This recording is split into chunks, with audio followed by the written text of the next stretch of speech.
Hi, and welcome to another edition of Netters Network's Helpful Hints. The first thing I'm going to start off with is hair and makeup tips. Now, it's not just for the women. Some of you guys wear makeup, and some of you have long hair like I do. So maybe you'll find something useful here too. Now, I just got up a little while ago, so this is what I look like.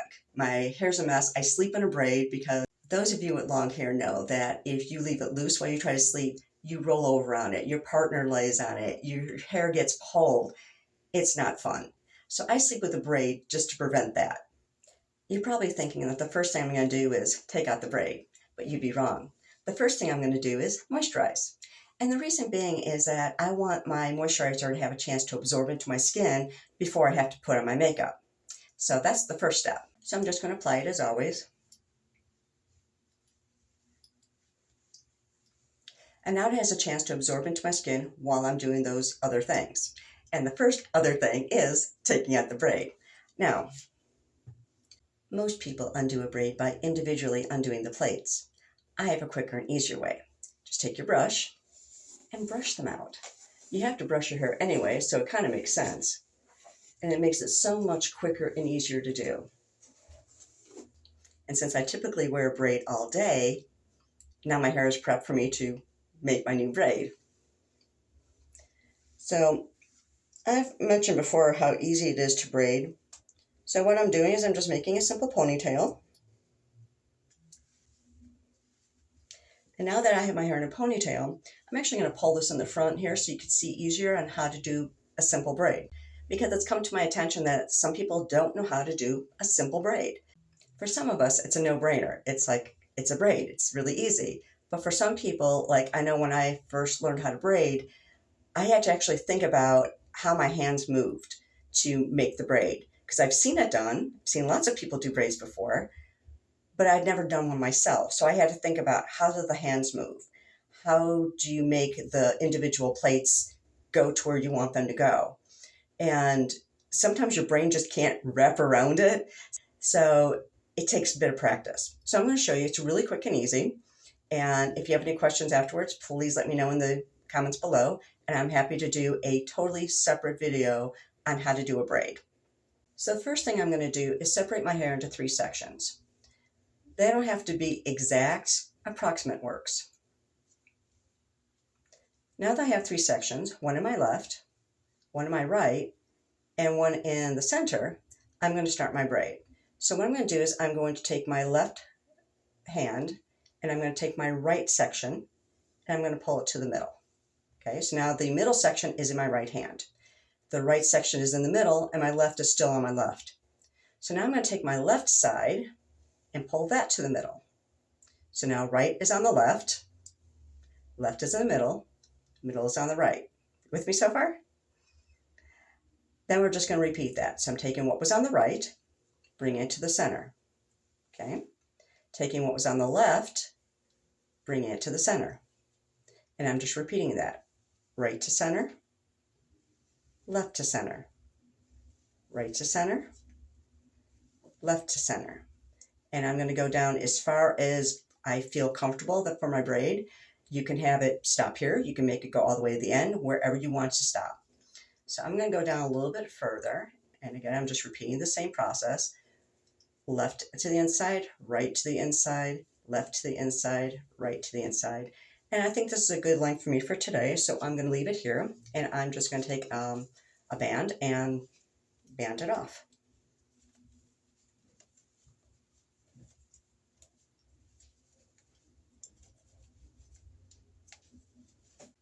Now I'm going to put on my foundation. Typically, I use one of these beauty blender type sponges. This one I like because it's got a nice little angle on it and it seems to work better than the round ones.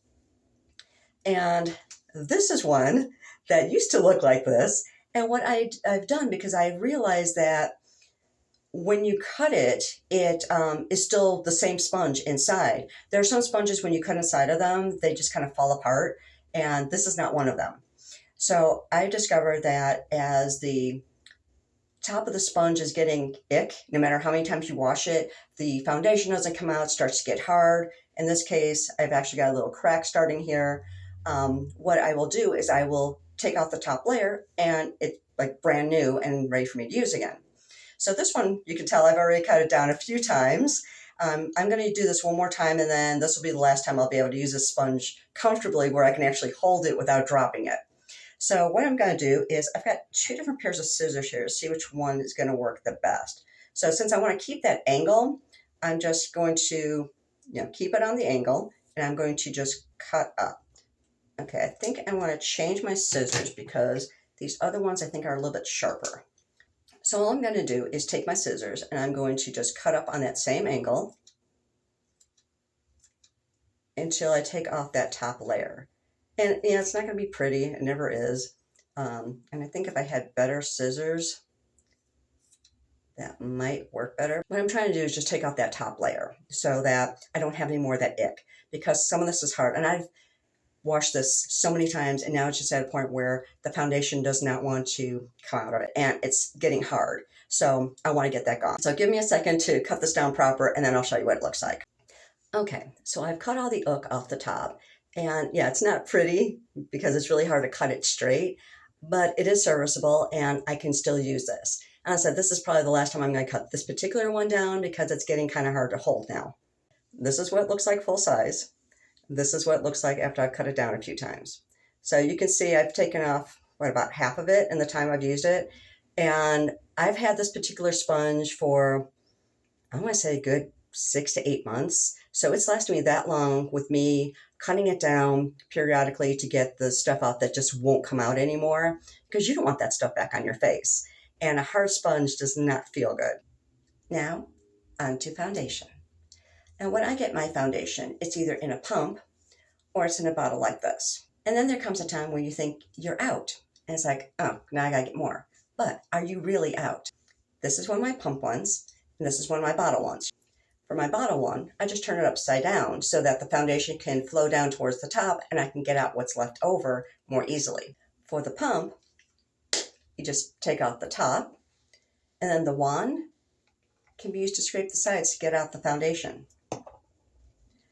If your wand doesn't seem to be long enough to reach the bottom, you can also use a Q-tip or one of those small spatulas to scoop around the inside. So I am taking what's on this wand, putting it on my sponge. So I typically will start with my under eyes because, well, you've seen these under eye circles. They are the bane of my existence, and I'm always trying to cover them. So if anyone knows a really, really, really good concealer, please let me know. Here's the other thing about foundations. What you think is your true color isn't necessarily your true color. You may think, oh, this looks like my skin tone, I'm going to buy this foundation. But then you get it home and you put it on and it's a little light or a little dark. So what I recommend doing is getting the shade that you think is yours, and then also getting like 2 shades lighter and 2 shades darker. Now I did that by going on Amazon, and I found the one that's like, okay, I think this is my color. Let me get 2 shades lighter, 2 shades darker, and then I tried them. So what you want to do is put the foundation on and then let it sit for a few minutes. The warmth of your skin will change that foundation color. It can make it lighter, it can make it darker.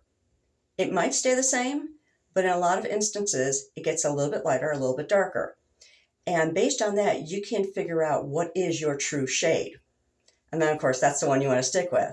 Since I had gotten my other shades on Amazon, they have quick, easy returns, so I was able to return the ones that didn't work for me. So now I'm going back to putting on this foundation. And I already know this is my shade because I've done the homework. Now this particular pump one, I got from either Temu or Wish.com. And since the foundations are really cheap, if I had gotten some that didn't work for me, it's like $2, $3, not really a big deal. Whereas on Amazon, some of them can be a little bit more pricey, depending on the brand that you're going with. So those can be $5, $10, $15, whatever, for a foundation. So I figure if I'm getting them off of Wish, I'm not going to care so much. If I'm getting them off of Amazon and I'm getting more of a name brand one, I want to be able to return the ones that don't work for me. If you also notice, I am patting on my foundation. I'm not wiping it on. That's because your skin has little crevices. And you want to make sure that the foundation is actually getting into those crevices. It also makes your makeup look a heck of a lot better. I've had people ask me what this red mark on my nose is. At the beginning of COVID, when we had to start wearing masks, the mask that I was wearing rubbed my nose and caused an abrasion, and it never went away. So here it is 3 years later, and I still have the darn thing. If anyone knows how I can get rid of it, please let me know.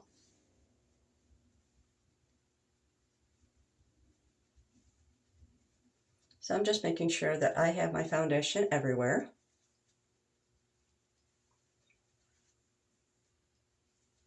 And this is going to sound like it's a really obvious thing, but some people don't think about it. It's called foundation for a reason. It's what you're building the rest of your makeup on. This is what you're starting with. Just like if you're building a house, you have to put a foundation down first before you can build your house. Same with your makeup. You put down your foundation and then you build on top of that. As I said, it makes sense, but a lot of people don't think about that. They think of foundation as this is my makeup, but it's not really. Now I'm going to put on my concealer. This isn't a helpful hint, it's just I'm continuing with my makeup. I got this particular concealer from Laura Geller. Now, I understand it's a big cosmetic company and it's a business, but I don't like the way they do some of their business. When I ordered this, with the cost of the item, shipping, and tax, it came out to about $28. And I was like, okay, well, I'll try it because they said they had quick, easy returns. Money back guaranteed. Like, okay, I'm not going to be out anything. So I get it. I tried it. I was like, it's not really any different from anything else I've got, so I wanted to return it because $28 is not a small amount of money, at least not for me. Those of you who have seen my other videos know that I like to try and do things as inexpensively as possible. Still good, but as inexpensively as possible because, well, who doesn't want to save money, right? So when I tried it and I didn't care for it, I tried to return it. And I went to their site, clicked on, return an item, and then it asks you for the order number and your zip code. It's like, okay, so I put that in. Then it says, why do you want to return? So I gave my reason as, didn't like it or something like that. And so then the next screen is like, want to exchange? It's like, no. And then right next to it is, buy some of our other products. It's like, no, I don't want to buy anything and I don't want to exchange. I just want to return. But then there's no button to continue on. It just says, go back. So either you have to exchange or you have to buy something else. So there's a email at the bottom that says, having trouble returning, contact customer service. I emailed them. I said, I'm trying to return this concealer. I don't care for it. I don't want any of the products. I don't want to exchange it. How do I do this? They sent me a link, bring me right back to where I was for this return process that doesn't work. After being extremely frustrated, I got into a chat and I told the chat person the same thing. I don't want to exchange. I don't want to buy anything else. I just want to return the concealer. And she's like, oh, I understand your frustration. Sure, I can do that for you. Well, the money back guarantee, because she did return it for me, but the money back guarantee was for the product item itself, not the shipping. And they seem to have only given me partial tax back. So that was kind of strange. And she told me I didn't have to send it back. I got to keep it. So I figured I got it. I'll just use it. But I don't think that's a really good policy for how they were presenting themselves. Quick, easy returns were not quick and easy. I had to do an email. I had to do a chat. And it was very frustrating. So if you buy Laura Geller products, just be aware that if you want to return, it's not quick and easy. Their products may be fantastic. I just know I didn't care for this concealer because it didn't do anything more than my other concealer, so I didn't see any reason in keeping it. But just to let you know that. One good thing about this concealer, it is nice and thick. And the little wand lets it go on pretty easy. But I do think that too much comes out at once. And I think that's kind of wasteful. I don't care for that.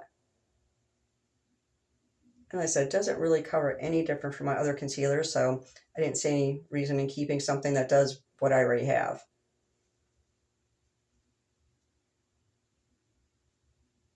I'm patting it on as I do with my other makeup So it's not like I'm wiping it off. I'm just patting it in and it's still not really covering. Okay, so now I have on my foundation and my concealer. I am going to let it sit for a few minutes because I find that when I do let it sit, the warmth of my skin helps to kind of even it out a little bit. So when I put on my powder and then my other makeup, it just feels and looks more smooth to me. So I'll see you in a few minutes. Okay, I'm back. The next thing I'm going to do is put on my powder. Now, for those of you who have seen my vids before, you know this trick. For those of you who have never been here before, you're going to learn something new. So what I typically do is I cut my powder half with cornstarch. That does two things. One, it gives me twice the amount of powder. And two, the cornstarch helps to absorb any oil that might be on your skin. And for me, I get an oily nose. For some people, they get on their forehead, their cheeks, wherever. This really does help. You don't get the shiny skin, and it helps to keep you oil-free a lot longer than not having the cornstarch in there. When I put in my powder, I'm going to use the same sponge that I use for my foundation. And the reason I do that is because my sponge is a little damp, so that means the powder is going to stay in one place. If you've ever put on your powder with a brush, you've seen all those clouds of the powder all around your face. With the sponge, I don't have that issue. It stays on the sponge. So when I put it on, you can see that it's not going anywhere. There's no clouds. And again, I'm patting it on. I think I used a little bit too much on that one side, but that's okay.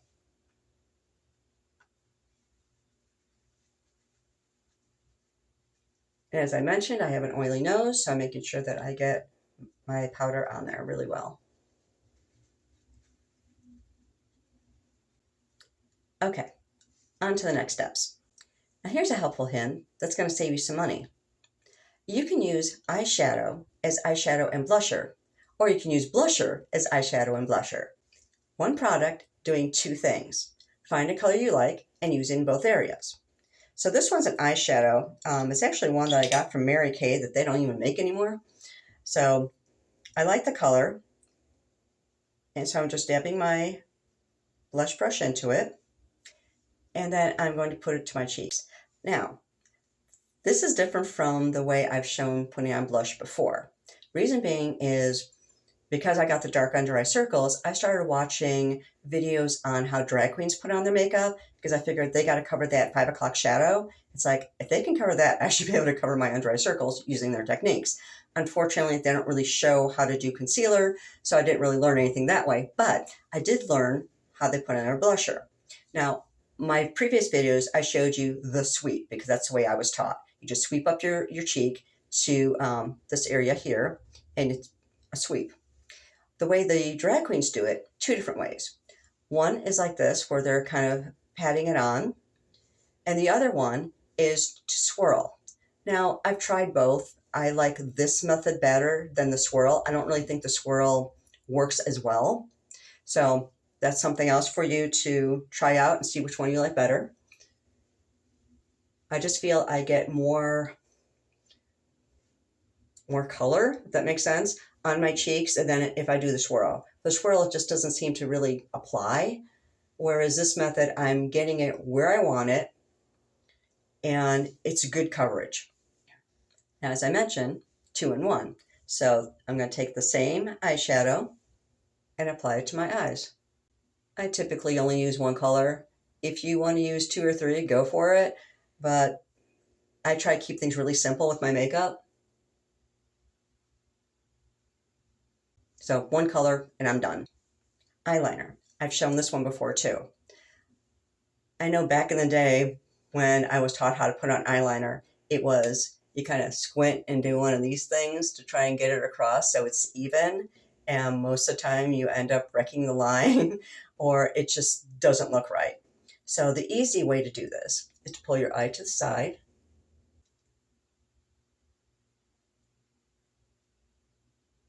Go along your lash line, and it's straight every time. I'm going to do it again on this side. Pull my eye to the side. Straight every time. The last makeup trick I'm going to show you is lips. Now, I've had my foundation on, I have my powder on. You can see my lips look a little dull in color. This is why. Now, I typically use Vaseline Intensive Care on my lips. I don't really wear lipstick unless I'm going out, but this is my staple. I use this all the time. So what I'm going to do is I'm going to take my little brush and apply it to my lips.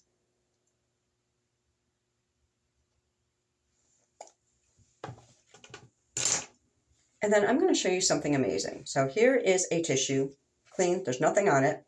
Let me show you something.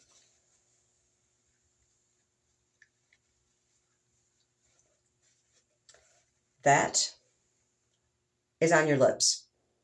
You don't want that on your lips. That's going to make your lipstick look. So you take that off first. When you put it on your lipstick, then you're going to have a nice vibrant color, and it's not going to look kind of muddy. Because I've seen that happen before when I used to wear lipstick, where I didn't think about removing the makeup from my lips. I couldn't figure out why my lipstick looked so ooky. That's why. You have this extra product on your lips that doesn't belong there. So now when I put on my Vaseline Intensive Care, my lips are going to look nice. So now you can see there's no dull sheen and my lips look nice. If I was wearing lipstick, I could still put on the Vaseline Intensive Care under it to help keep my lips moisturized and then put the lipstick over it. Or you can put on your lipstick and then put just a little bit of the Vaseline Intensive Care on top of it. That also keeps it moist. Because I don't know about you, but I find that sometimes when you're wearing lipstick, it tends to dry out your lips, depending, I guess, on the type of lipstick you're wearing. So this does help. And that's all for hair and makeup. I hope you learned something. And if you have any questions about anything I've done, please leave it in the comments below. I'm going to show you a quick, easy way to open envelopes. Most people will take an envelope, put their thumb along the side or letter opener, and then kind of ease their way down to open it up. I've gotten a lot of paper cuts that way. What I do is I take the end, tear it up, and then tear down the edge. This way you can get out whatever is inside so much quicker and easier. This appears to be an ad from Allstate. I'm not interested in selling my house, so no thanks. Let's try another one. This one's from Gun Owners of America. Same thing. I'm going to tear up the flap, tear down, and then I can remove the contents easy. Oh look, the GOA brings permitless carry to 27 states. That's interesting news. Let's try one more. Allstate again. They really want me to sell my house. Again, we're going to tear up the corner. And then tear down the side to remove the contents. Oh, actually, they want me to do insurance. It even works on these bigger envelopes. Tear up the corner. Tear down. Oh, that one doesn't want to work as nicely, but it does work. And you can take out the contents. Anyone need coupons? I'm going to show you a quick, easy way to put on a pillowcase.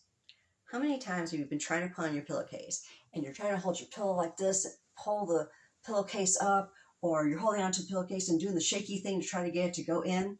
It doesn't work very well. And it's kind of frustrating sometimes. My way is a little bit easier. Now, I can't take credit for this really because I stole it from somebody else. But what you do is you start off with your pillowcase inside out. Then you're going to put your arms inside the pillowcase so that your fingertips are in either corner of the bottom of the case. Then you're going to simply grab the bottom of your pillow. Then you're just going to pull the pillowcase down.